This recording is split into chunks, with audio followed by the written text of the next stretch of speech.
हमारे जो धर्मशास्त्र हैं, उनमें कर्मयोग, ज्ञान योग, अष्टांग योग, भक्ति योग, इनके वर्णन पाए गए हैं।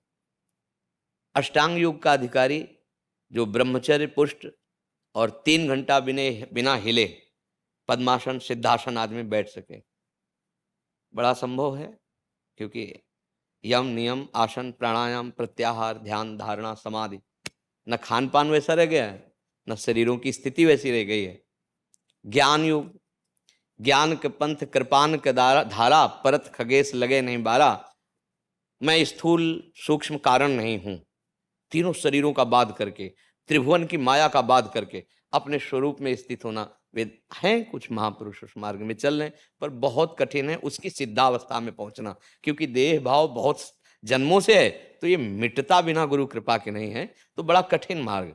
जो ज्ञान मार्ग से, अष्टांग योग से प्राप्त होता है, वही भक्ति मार्ग से सहज में प्राप्त हो जाता है। भक्ति मार्ग का सबसे पहला स्वरूप है मैं आपका हूं, हे भगवान मैं आपका हूं, आप मेरे हैं, पहला इसे समर्पण कहते हैं।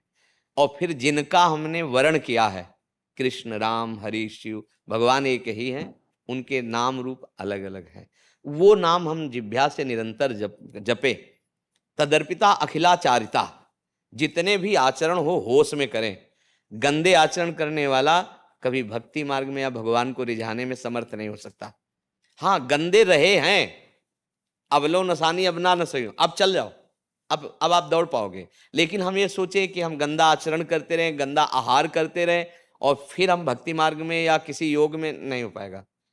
उसके लिए सात्विक शुद्ध भोजन होना चाहिए, और हमारे आचरण पवित्र होने चाहिए, और नाम जब जिह्वा से होना चाहिए, और जो कार्य करते हो भगवान को समर्पित। तो इससे जैसे एक एक कवल भोजन पाने से तुष्टि, पुष्टि, क्षुधा निवृत्ति होती जाती है, ऐसे ही एक एक नाम जपने से संसार से वैराग्य, अपने स्वरूप का ज्ञान और भगवान के चरणों में प्रेम बराबर होता चला जाता है। पर जैसे एक कवल कई दिनों का भूखा खवाक छोड़ दो तो व्याकुलता बढ़ जाएगी।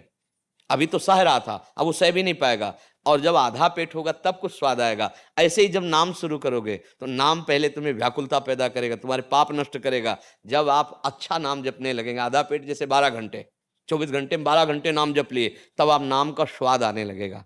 फिर नाम जो महिमा प्रकाशित करेगा, स्वरूप का बोध हो जाएगा, संसार से दृढ़ वैराग्य हो जाएगा, भगवान से प्रेम हो जाएगा। बोध होने का मतलब ज्ञान, मतलब ज्ञान, वैराग्य, भक्ति तीनों प्रकाशित कर देगा नाम। पर भोजन शुद्ध, आचरण पवित्र, सारे कर्म भगवान के अनुकूल, और नाम जप, वो महान सिद्धि को प्राप्त हो जाएगा।